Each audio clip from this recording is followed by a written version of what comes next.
Mesdames, Mesdemoiselles et Messieurs, bonjour. Chers téléspectateurs, nous sommes ravis de vous retrouver aujourd'hui ici pour vous parler d'une nouvelle émission. Il s'agit de Focus sur l'éducation en partenariat avec Sénégal TV.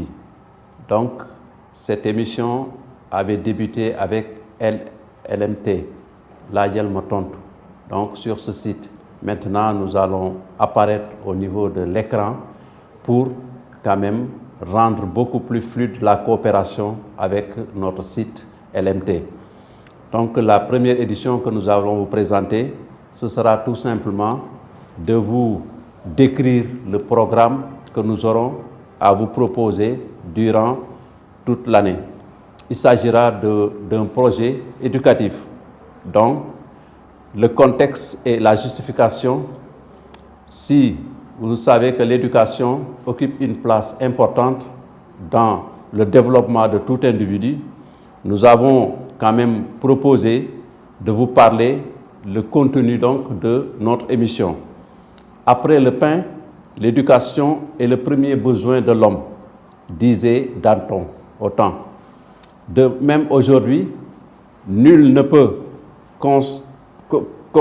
contester que l'éducation est un droit humain fondamental, puisque la Déclaration universelle des droits de l'homme du 10 décembre 1948 stipule en son article 26 « Toute personne a droit à l'éducation.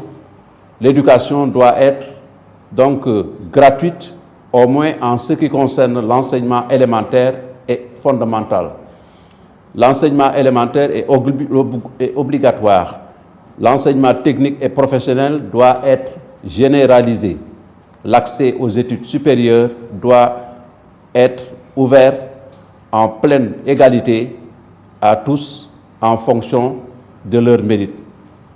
Si c'est vrai que l'éducation est à la fois un besoin et un droit à l'homme, pourquoi y a-t-il encore dans le monde autant de millions d'enfants qui ne connaissent pas le chemin de l'école et autant de millions d'adultes qui ne peuvent pas lire la plus petite information pratique nécessaire pour leur bien-être physique et matériel et immatériel.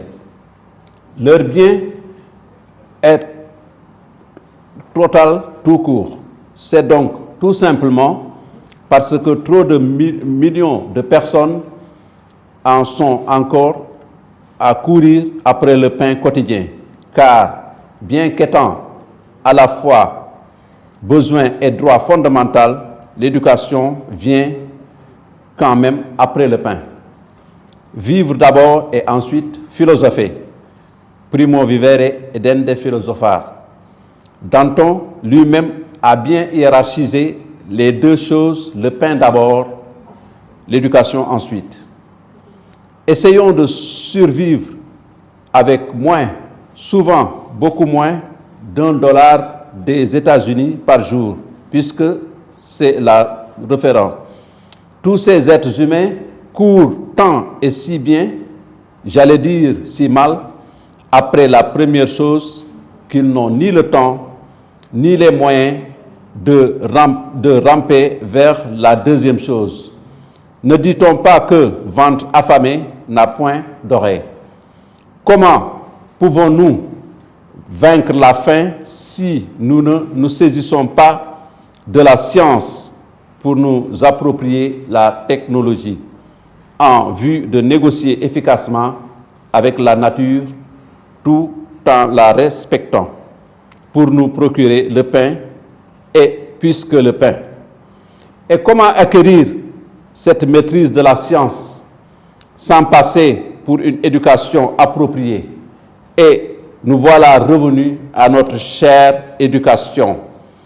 Pour boucler le cercle vicieux de l'ignorance et de la pauvreté et pour constater qu'elle seule, je peux dire, l'éducation peut nous aider à briser ce cercle paradoxal, n'est-ce pas? En somme, L'éducation est tout, et tout est éducation. Il y a plusieurs aspects, le droit à l'éducation, l'éducation fondamentale, l'éducation à l'auto-emploi à travers la formation scientifique et technique, l'éducation à la paix, à la tolérance et au respect de l'autre, la prise en charge de l'enfant orphelin, etc., etc. Voilà donc en somme, mesdames, mesdemoiselles et messieurs, le début de ce que je voulais vous présenter. Mais nous essayerons de rentrer dans les détails au cours des prochaines émissions. Mais retenez tout simplement que l'éducation pour tous d'ici l'an 2015, c'est un des objectifs de la rencontre de Dakar. C'était au Forum mondial. Il y a les 6 objectifs et les 12 en stratégie contenues dans le cadre de Dakar, adopté par le Forum mondial sur l'éducation 26 et 28 avril 2000. Donc, ils avaient défini, premièrement, développer et améliorer donc, tous les aspects de la protection et l'éducation de la petite enfance, et notamment des enfants les plus vulnérables et défavorisés. Deuxièmement, faire en sorte que d'ici 2015, tous les enfants, notamment les filles, les enfants en difficulté et ceux appartenant à des minorités ethniques aient la possibilité d'accéder à un enseignement primaire obligatoire et gratuit, de qualité et de suivre jusqu'à son terme. Un autre point, répondre aux besoins éducatifs de tous les jeunes et les adultes en assurant un accès équitable à des programmes adéquats ayant pour objet l'acquisition de connaissances ainsi que de compétences nécessaires dans la vie courante. Répondre aux besoins éducatifs et améliorer de 50% les niveaux d'alphabétisation des adultes et notamment les femmes d'ici à 2015 et assurer à tous les adultes un accès équitable aux programmes éducatifs de base et d'éducation permanente. Donc, il y a eu donc beaucoup d'objectifs qui ont été fixés et également les 12 stratégies. Je pense que tout cela, au cours de l'année, nous allons y entrer avec des spécialistes de l'éducation parce que nous aurons à inviter beaucoup d'autorités de l'éducation, du préscolaire en passant par l'élémentaire, le moyen secondaire et les universitaires pour parler d'éducation. Donc voilà, mesdemoiselles et messieurs, en gros, le contenu donc du programme que nous allons vous proposer durant cette année. Et nous aurons également à vous parler, si vous voulez bien, d'une structure extrêmement importante. Il s'agit bien de la Commission nationale sénégalaise pour l'UNESCO.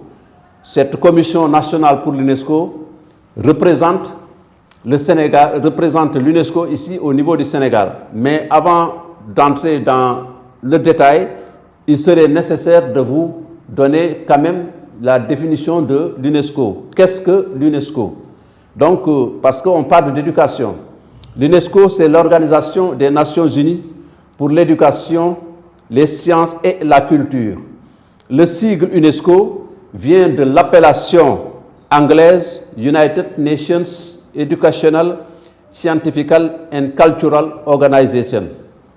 Sa naissance, la conférence internationale qui s'ouvrait à San Francisco le 25 avril 1945 et qui adoptait la charte de l'ONU, approuva aussi une recommandation en vue d'une conférence pour établir les statuts d'une organisation internationale de coopération culturelle. C'est ainsi que le 1er novembre 1945 commença la conférence qui élabora l'acte constitutif de l'UNESCO. Cet acte constitutif souligne que les guerres prenant naissance dans l'esprit des hommes, c'est dans l'esprit des hommes que doivent être élevées les défenses de la paix. Donc, c'est ainsi qu'ils disent en anglais, it is in the minds of men that the defenses of peace must be constructed. Donc, et pour définir les buts et les fonctions de l'organisation, il précise assurer le respect universel de la justice, de la loi, des droits de l'homme et des libertés fondamentales pour tous, sans distinction de race, de sexe, de langue ou de religion. Adopté le 16 novembre 1945, l'acte constitutif entra donc en vigueur que le 4 novembre 1946, avec l'adhésion du 20e État qu'est la Grèce. L'UNESCO venait pour donc de naître et se veut être un véritable forum pour mobiliser les hommes, les femmes, les savoirs et les volontés en vue de mettre la science au service du développement. Il y a également les organes de cette institution. Pour les organes, pour accomplir sa mission, l'UNESCO est doté de 3 organes. La conférence générale, le conseil exécutif, le secrétariat. La conférence générale souveraine de tous les États membres, elle se réunit tous les 2 ans pour adopter le programme et le budget de l'organisation. Le conseil exécutif, composé actuellement de 58 États membres, se réunit 2 fois par an et veille à l'exécution des décisions de la conférence générale, dont il prépare le travail. C'est en somme le conseil d'administration de l'organisation. Le secrétariat, organe administratif placé sous l'autorité du directeur général, est chargé d'appliquer les décisions de la conférence générale. La commission nationale, donc, autant il y avait, on peut retenir qu'il y a 193 États membres. Donc, certainement, nous serons édifiés lorsque nous aurons d'autres informations avec les évolutions. Donc, l'action de l'UNESCO au sein de l'ONU, l'Organisation des Nations Unies, en tant qu'institution spécialisée des Nations Unies, l'UNESCO a un rôle précis au sein de ce système. Ses domaines de compétences sont clairement désignés dans son nom et sa mission est clairement définie dans son acte constitutif. Dans ces domaines de compétences, l'UNESCO a le statut juridique de conseiller technique, d'auxiliaire et d'agent d'exécution de l'ONU, l'Organisation des Nations Unies. L'UNESCO participe aux opérations d'aide humanitaire menées sous l'égide des Nations Unies. De même, elle s'associe à l'action de l'ensemble du système des Nations Unies dans les domaines que la communauté internationale juge prioritaires, surtout quand ceci se rapporte au domaine de l'UNESCO. Concernant la commission nationale dont je vous avais parlé, il y a donc des commissions nationales à travers le monde. Dans la plupart des États membres, l'UNESCO dispose d'une structure originale. Oui. Donc, chargée d'associer les milieux éducatifs, scientifiques, culturels et les médias d'un pays, ainsi que les principales institutions à l'œuvre de l'UNESCO. Ce sont les commissions nationales. Elles ont pour mission de favoriser l'action de l'UNESCO dans les pays où elles sont implantées et la particularité de leur gouvernement aux activités de l'organisation. Ceci leur apporte un soutien matériel et technique accru surtout dans le cadre de son PP, que l'on appelle Programme de participation. En outre, beaucoup de pays membres ont installé auprès de l'UNESCO des délégations permanentes, qui sont des sortes d'ambassades pour maintenir un contrat étroit entre leur gouvernement et l'organisation. Donc, je pense que d'ici la prochaine fois, on essaiera de voir les différents chefs de division au niveau de la Commission nationale pour l'UNESCO pour qu'ils passent ici pour nous parler de leur structure, de leur division, notamment la division des écoles associées, ONG et partenariat international avec Mme Dramé, Mme Sek, Fatou Draménian. Il y aura M. Mamadou Ndiaye qui passera également pour la division des sciences humaines et sociales, M. Ibrahim Ali pour la division des sciences exactes et naturelles, et d'autres aussi qui passeront pour nous parler de leurs différentes divisions, le travail qu'ils sont en train de faire, leur programme et surtout les perspectives. Et enfin, nous bouclerons avec le secrétaire général, qui est la personne morale, qui a eu à participer à des conférences générales, à des rencontres avec le Bureau international de l'éducation, donc qui nous fera quand même un rappel sur ces grandes conférences et nous parlera des différents ateliers qui seront organisés au niveau de la Commission nationale pour l'UNESCO. N'empêche aussi que nous aurons à rendre visite à des établissements scolaires pour que les directeurs de ces écoles nous parlent du fonctionnement de leur établissement. Parce que c'est extrêmement important, parce qu'on aura à travailler avec les enseignants, les APE, les associations des parents d'élèves, les étudiants et également les élèves. Parce que les élèves aussi ont leur part pour cette émission, parce qu'on parle d'éducation sur le plan général. Voilà donc, mesdames, mesdemoiselles et messieurs, en gros, ce que j'avais à vous présenter pour cette première émission.